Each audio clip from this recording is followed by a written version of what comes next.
Y quiero compartir con ustedes hoy una oración que puede ser de gran bendición en nuestros matrimonios. Es la oración de serenidad de Reinhold Newport.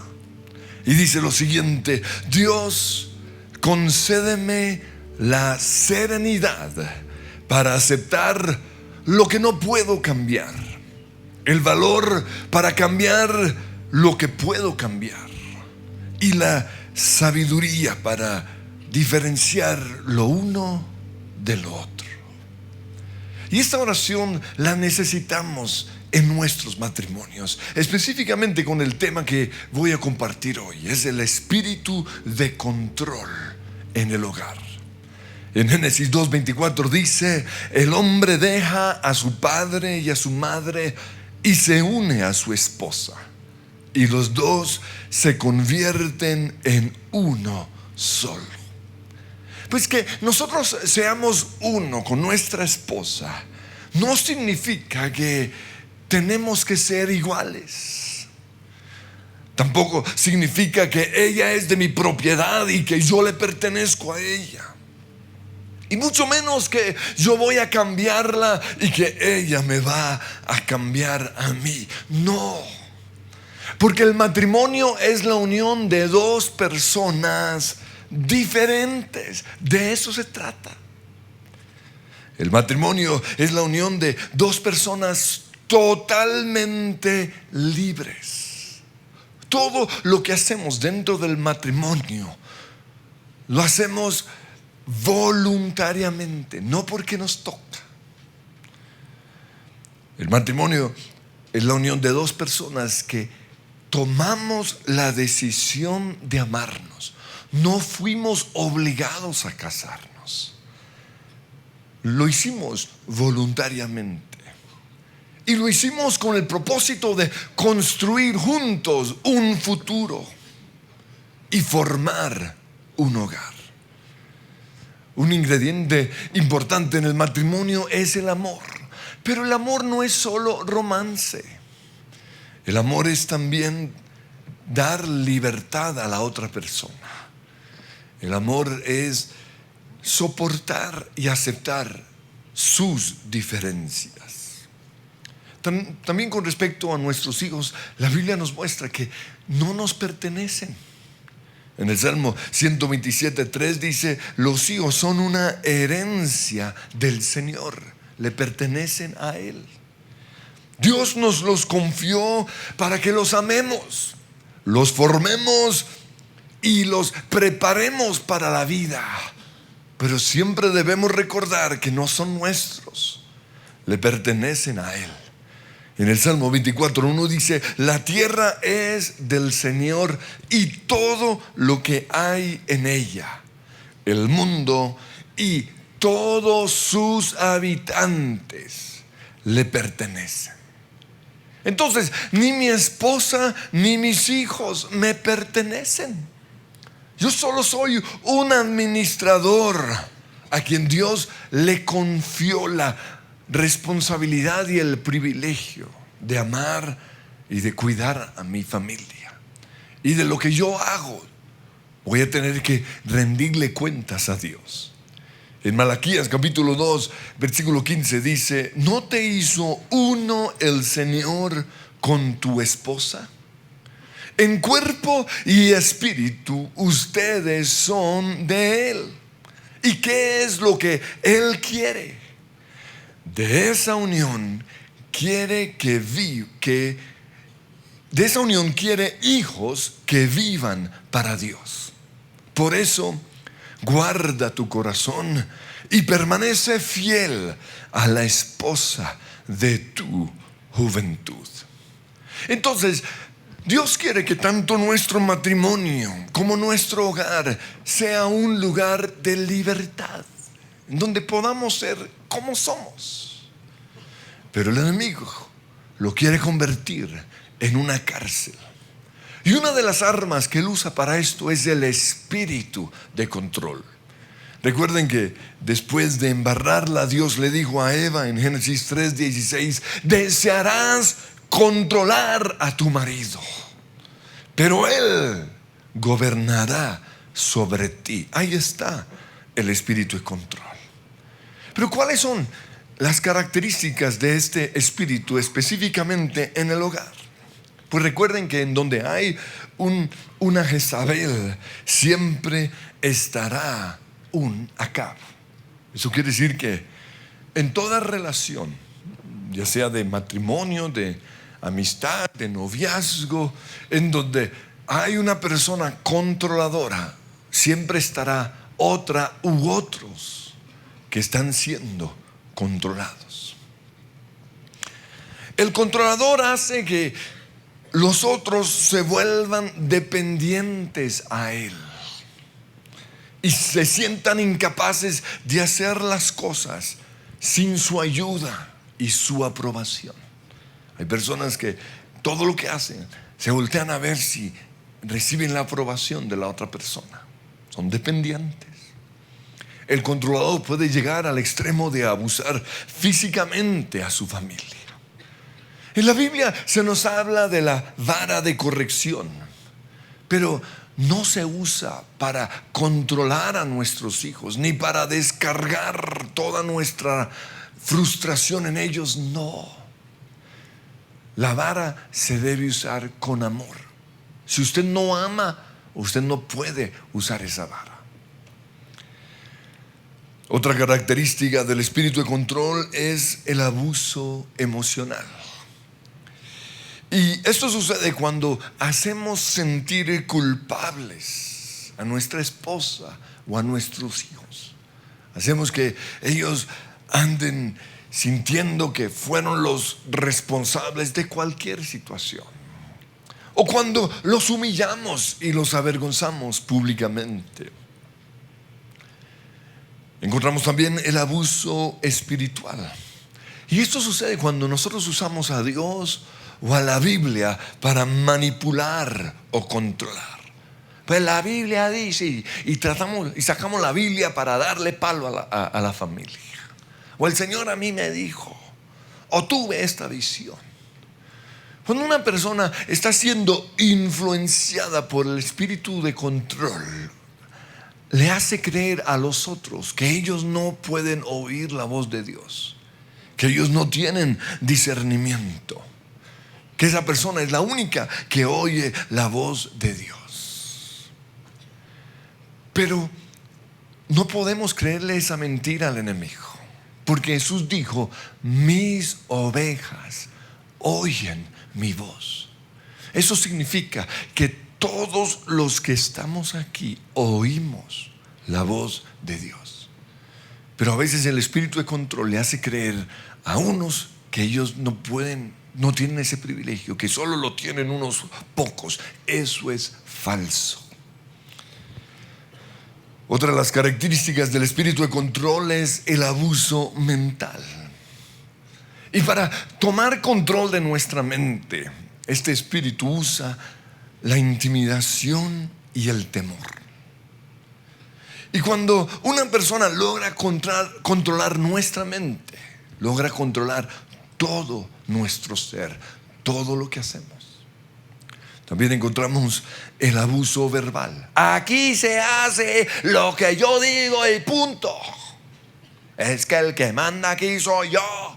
No me levante la voz. Ojo, usted está desafiando a mi autoridad. ¿Quién dijo eso? Pero estas son expresiones comunes de una persona sobre el cual está el espíritu de control. Yo pregunto, ¿quién dijo que solo los papás tienen el derecho de gritarle a sus hijos? Ahora, no estoy diciendo que los hijos tienen derecho de gritarle a sus papás, no. Pero si un papá le grita a sus hijos, los hijos tienen todo el derecho de gritar. ¿Quién dijo que solo la opinión de los papás es la que vale? No. Ese es el espíritu de control. Es cierto que los hijos deben honrar y obedecer a sus papás. En Efesios capítulo 6 dice que deben hacerlo para que vivan muchos años y que sus años sean buenos. Pero eso no significa que los papás no tienen que honrar y respetar a sus hijos. Esto va por igual. En ningún lugar en la Biblia dice que nuestros hijos no pueden expresar sus sentimientos y sus opiniones. Si ellos perciben injusticia de parte nuestra, o si nosotros violamos las leyes que les exigimos a ellos cumplir, ellos tienen todo el derecho de confrontarnos. Porque si no lo hacen ellos, ¿quién lo va a hacer? Lo que pasa es que muchos de nuestros conceptos de autoridad vienen de una cultura machista y controladora, pero no de la palabra de Dios. A mí me respeta porque soy su papá. Oiga, respete a su papá. ¿Quién dijo? Todo esto viene de esta cultura. Pero ¿cómo le vamos a exigir respeto a nuestros hijos si nosotros no los respetamos? ¿Cómo vamos a exigirles que no nos griten si nosotros les gritamos? La Biblia dice que debemos instruir o dirigir a nuestros hijos por el camino correcto. Pero eso se hace con el ejemplo, no controlándolos. Ahora, al decir esto, en ningún momento le estoy diciendo a los hijos que pueden ser rebeldes. No, Señor. Porque la Biblia dice en Colosenses 3:20: hijos, obedezcan siempre a sus papás, porque eso agrada al Señor. Pero luego en el versículo 21 dice: padres, no exasperen a sus hijos para que no se desanimen. Yo recuerdo que cuando yo era niño siempre pensé que una de las normas de nuestra casa era que no podíamos jamás faltar a la iglesia. Hasta que un domingo recuerdo que una de mis hermanas no fue a la iglesia. Y yo fui y le peleé a mi mamá: ¿por qué mi hermana no está en la iglesia? Y ella me dijo: porque no quiso. Yo pensé: ¿cómo así? O sea que uno puede faltar en esta familia a la iglesia. O sea, me perdí como 18 años de mi vida. Pero en ese momento me di cuenta que yo nunca falté a la iglesia, no porque estaba obligado a hacerlo, sino porque mis papás siempre me dieron un buen ejemplo. Y de eso se trata. No se trata de exigir y demandar y pelear, no. Se trata de dar ejemplo. Y me dieron también ejemplo en muchas áreas. La Biblia dice que Jesús se sujetó y obedeció a sus papás. Y debido a eso, en Lucas 2:52 dice que Jesús crecía en sabiduría. La sumisión nos hace personas sabias. Jesús crecía en estatura y además gozaba del favor de Dios y el favor de todas las personas. ¿Por qué? Porque se sometió. Los papás son una autoridad legítimamente establecida por Dios. Pero una cosa es que ejerzan su autoridad como papás, y otra muy diferente, que controlen a sus hijos. ¿Cómo podemos nosotros identificar si este espíritu de control está en nosotros, en mí o en mi hogar? Pues quiero mostrar algunas señales. En primer lugar, siempre se hace lo que una persona quiere. Las cosas se hacen como yo quiero o no se hacen. No, Señor, ¿desde cuándo? Yo he oído de de casas en donde no se hacen muchas cosas porque uno solo no las quiere. ¿Quién dijo? El bien común debe primar sobre el bien individual. He oído cosas como la siguiente: no fuimos de vacaciones porque mi mamá no quiso. ¿Cómo así? Que se quede ella en la casa. Pero ¿cómo así que simplemente por una persona 3 o 4 tienen que sufrir las consecuencias? Y a veces el del espíritu del control es el perro. No se van de vacaciones porque no tenían dónde guardar el perro. ¿Desde cuándo? Regalen esa chanda, oiga. Eso se llama el espíritu de control. Es que mi papá nunca quiso tener perro. ¿Y acaso él es el único en la casa? No, señor. Un hogar es un lugar en donde hay 3, 4, 5 personas. Es un lugar en donde debemos hablar. Que una persona no quiera algo no le da el derecho a los otros a perder ese privilegio. No, es que mi mamá no nos deja invitar a mis amigos a la casa.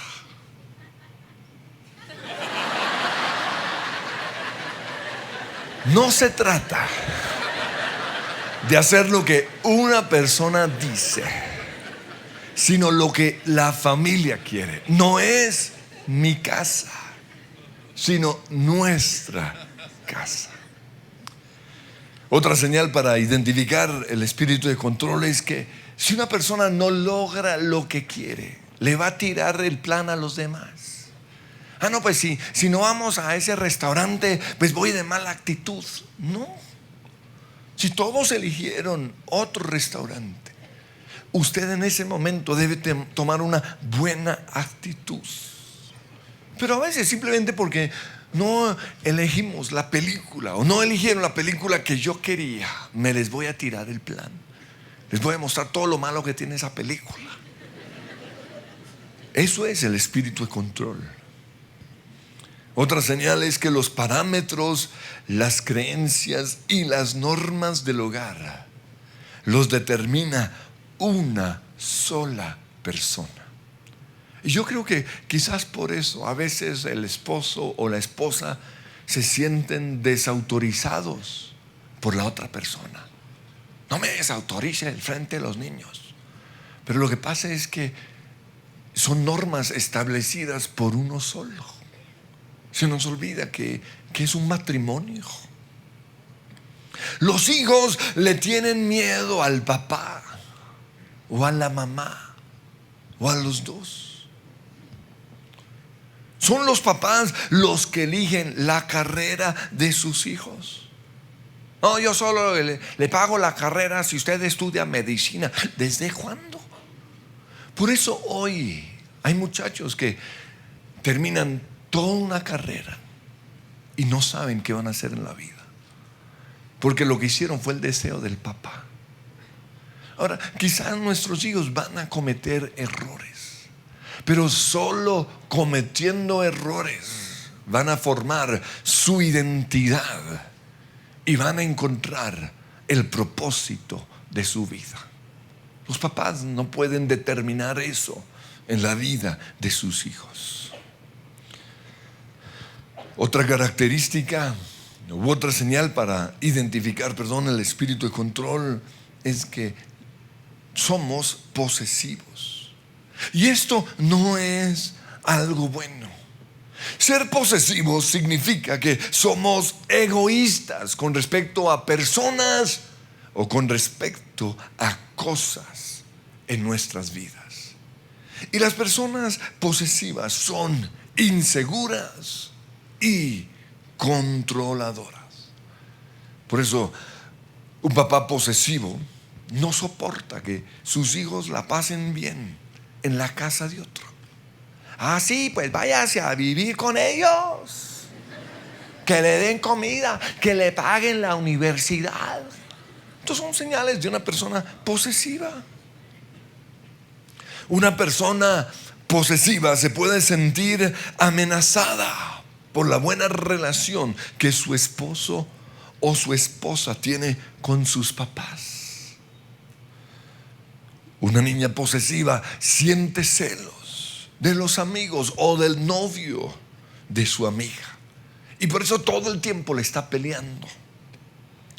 Una persona posesiva le busca todos los errores a la persona que se ha convertido en una amenaza para ella.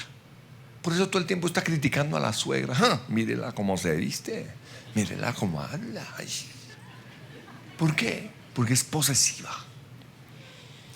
Una persona posesiva se enoja y pelea cuando ve a su esposo o a su esposa relacionándose con otros, con su familia, con sus amigos o con sus compañeros de trabajo. Una persona posesiva puede llegar al extremo de tratar de suicidarse para asegurar su exclusividad, o mejor, para manipular su exclusividad. Y lo interesante es que entre más posesiva es una persona, mayor será el deseo de la otra de terminar esa relación o de liberarse de ese yugo. Otra señal del espíritu de control es que ni el marido ni los hijos quieren estar en casa. Ay, yo no sé por qué mi marido nunca quiere estar en casa. Por algo será. ¿Por qué creen ustedes que Acab fue uno de los reyes de Israel que más tierra conquistó? Pues simplemente porque nunca quiso estar en casa. Se dedicó a conquistar al mundo, a los negocios. Y algunas esposas son felices con su marido. No, mi marido es un hombre echado para adelante. Mire todo lo que ha hecho. Pero ¿sabe por qué lo ha hecho? Porque nunca está en casa. Y a veces no está conquistando tierra, sino conquistando otras viejas. ¿Por qué? Porque en casa está el espíritu de control. Otra señal es la famosa Y que se usa para manipular. A ver, o sus amigos o yo, o el trabajo o yo, o el fútbol o yo. Espíritu de control.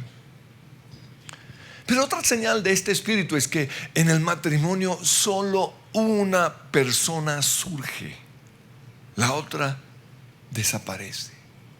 Y eso no está bien. Porque cuando nos casamos, dos personas llegaron al matrimonio y cada uno tenía su sueño y cada uno tenía su visión. Y no se trata de matar la visión de esta para que se logre la de esta otra. No. Se trata de trabajar juntos para la visión de cada uno. Otra señal del espíritu de control es que se usa el dinero para controlar.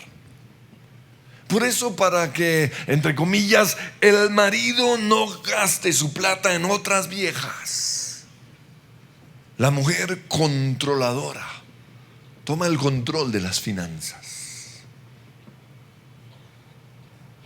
El marido controlador le limita a su esposa el acceso al dinero.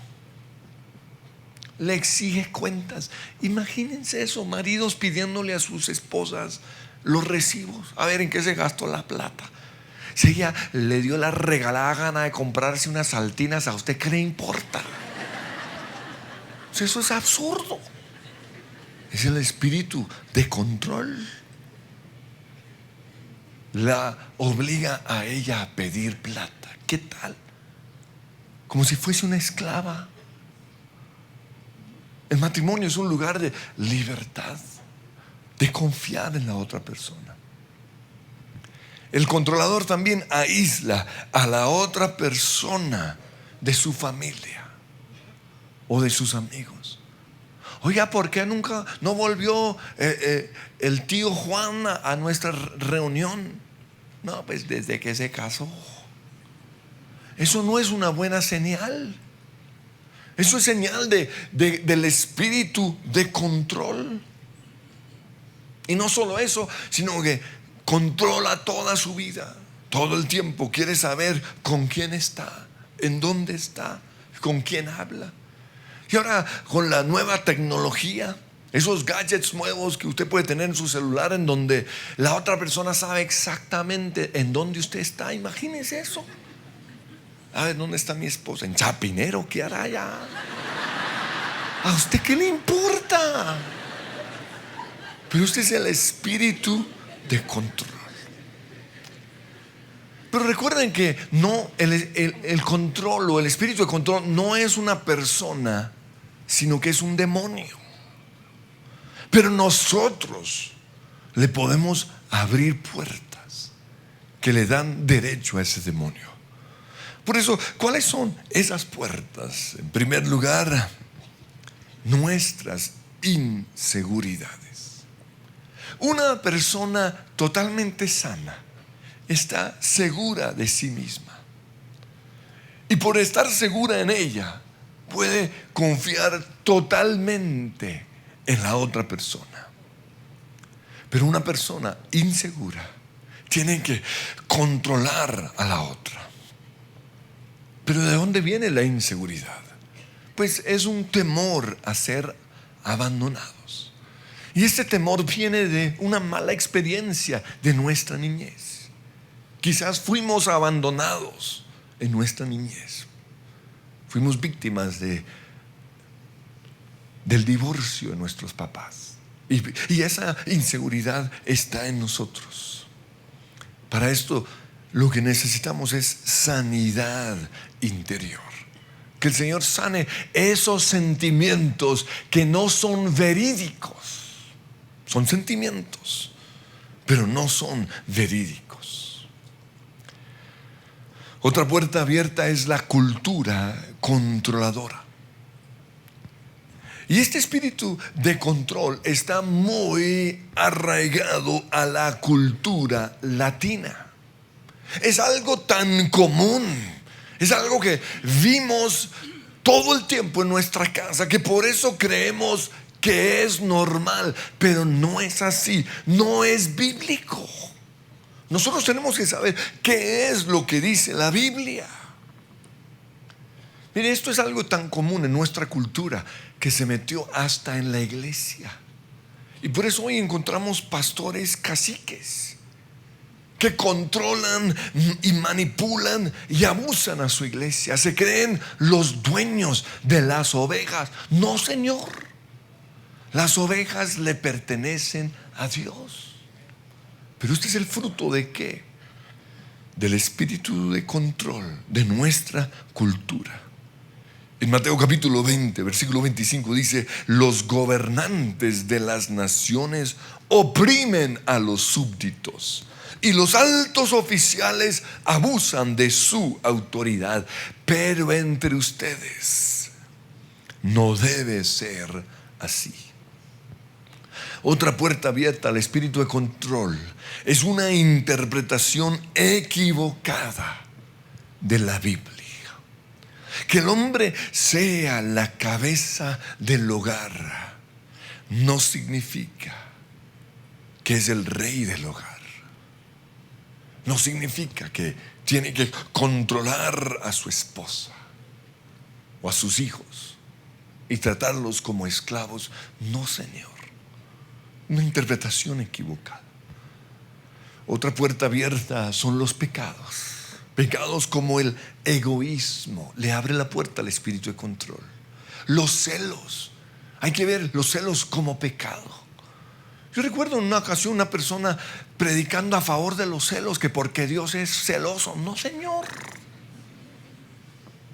No manipule la Biblia para justificar un pecado. Los celos son pecado.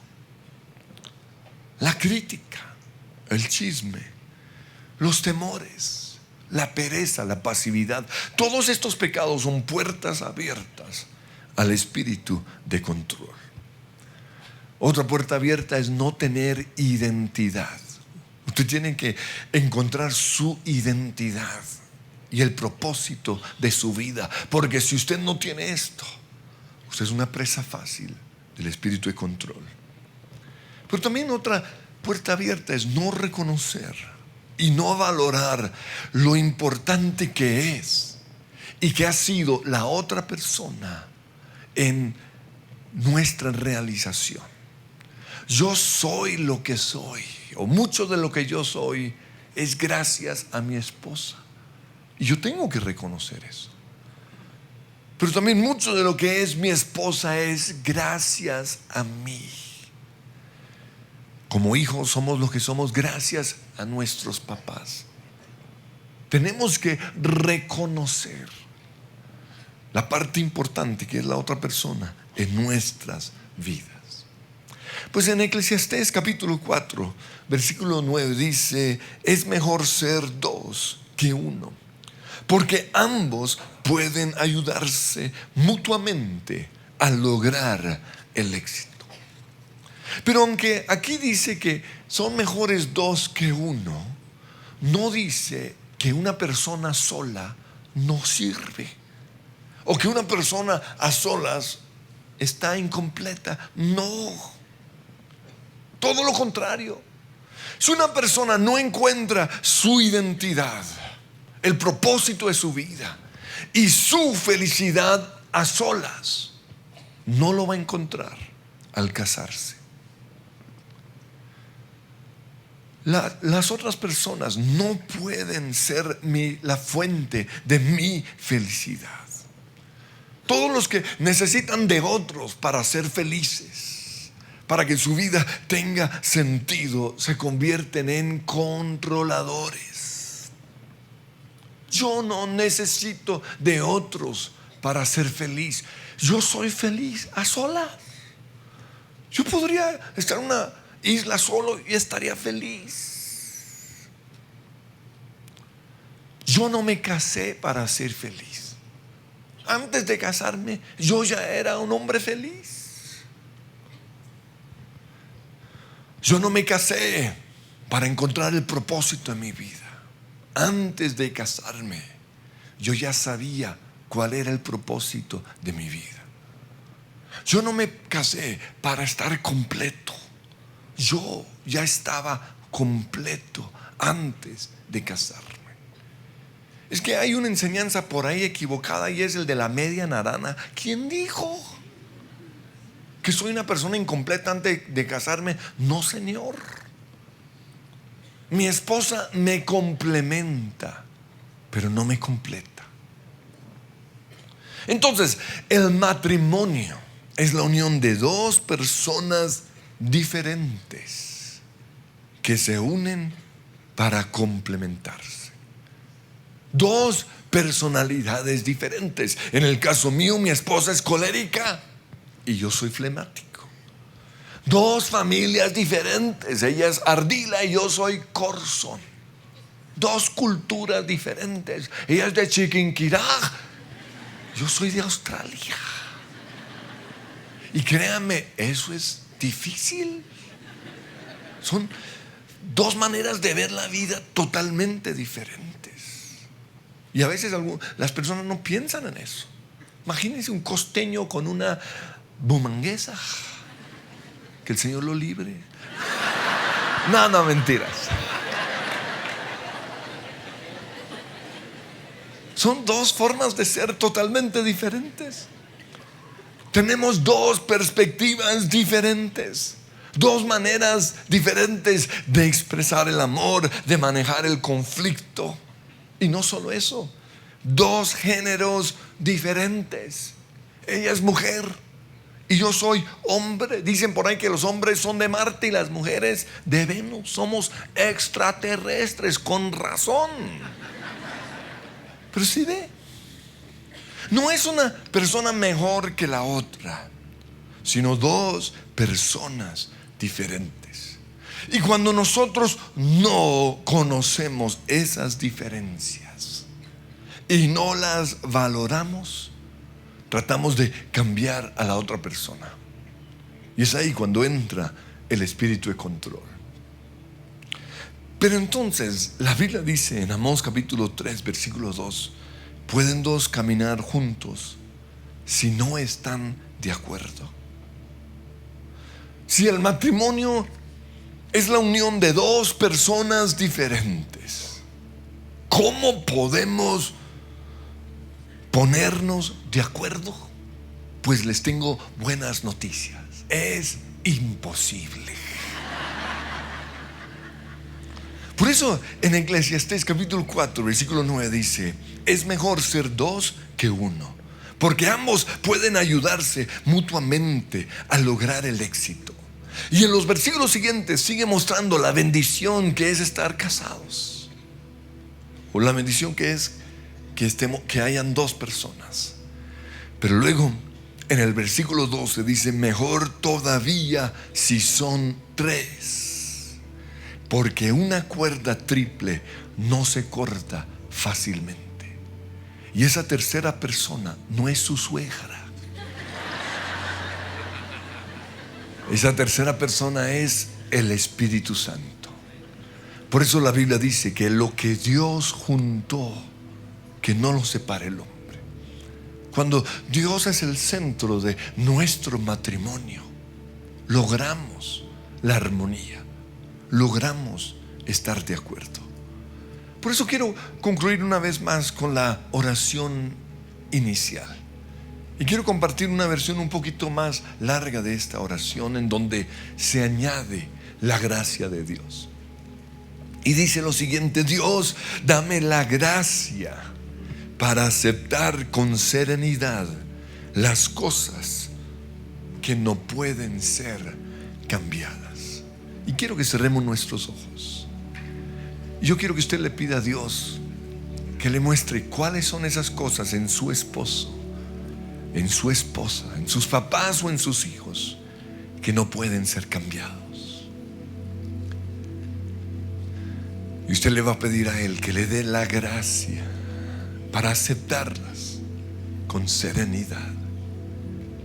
Y Señor, en esta mañana tomamos la decisión de aceptar a la otra persona como Él es. Aceptamos las cosas incambiables en su vida, y en lugar de verlas como un problema, las vemos como una bendición. Danos la gracia, Señor, para aceptarlas. Pero también dice aquí: danos el valor para cambiar las cosas que deben ser cambiadas. Hay cosas que sí podemos cambiar en la otra persona. Nosotros podemos hacer que la otra persona sea exitosa con nuestras palabras. Nosotros podemos enseñarle a vestir, si Dios a nosotros nos ha dado buen gusto. Pero necesitamos para eso el valor. Señor, dame el valor para cambiar en mi esposo o en mi esposa o en mis hijos lo que sí puedo cambiar. Pero danos también la sabiduría, el discernimiento para poder diferenciar lo que puedo cambiar de lo que no puedo cambiar. Para que yo pueda, Señor, aceptar y vivir con una buena actitud con los incambiables en la vida de esa persona.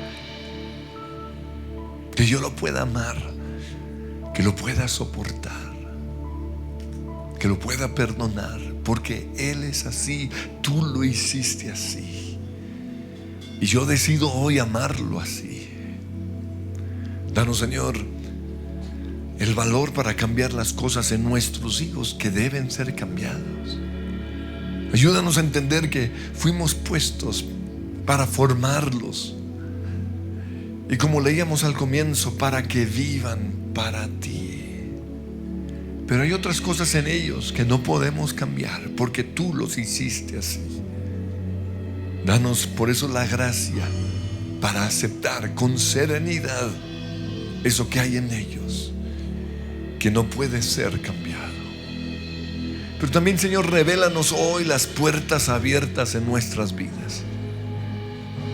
Aquellas puertas, Señor, que hemos abierto, que le dan lugar al enemigo, o que le dan lugar al espíritu de control. Eso que produjo en nosotros la inseguridad, ese temor que tenemos de ser abandonados, fruto de esa mala experiencia en nuestra niñez. Y yo te pido, Señor, que en este momento tú sanes esa mala experiencia en nuestra niñez. Fuimos abandonados. Nos dejó nuestra mamá con la abuelita quizás.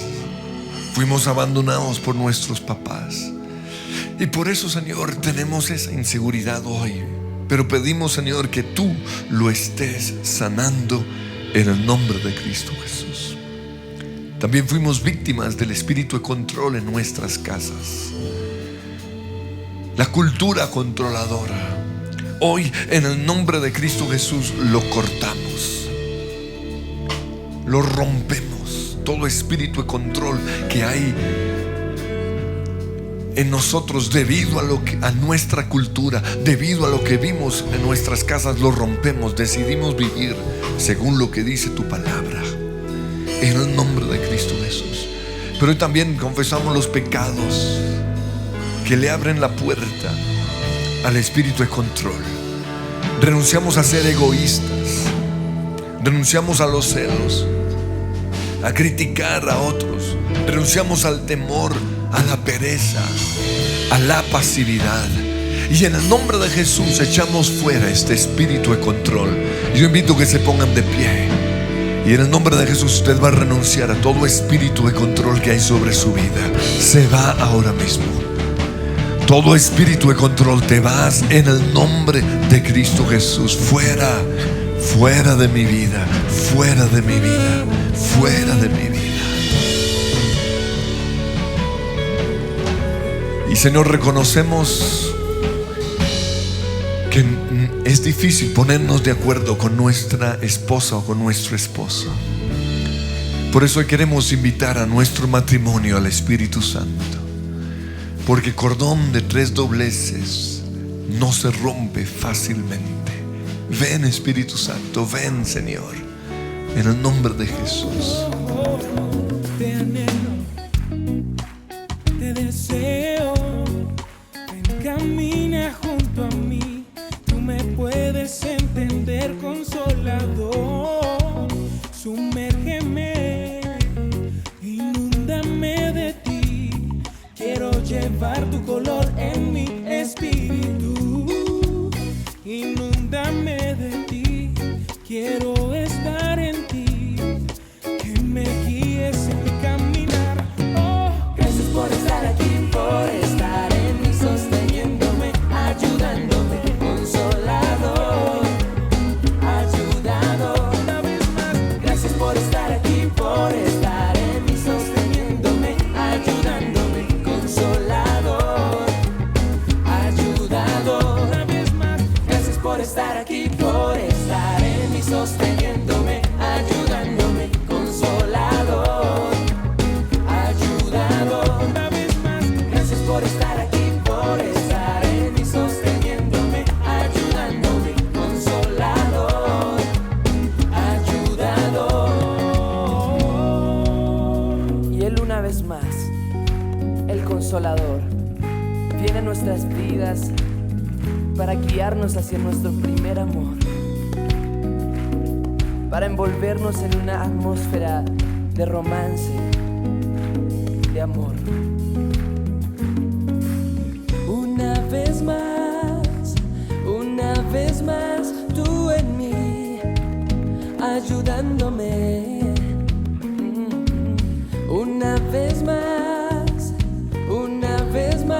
tú en mí, ayudándome.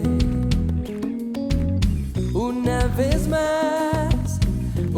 vez más, tú en mí, ayudándome.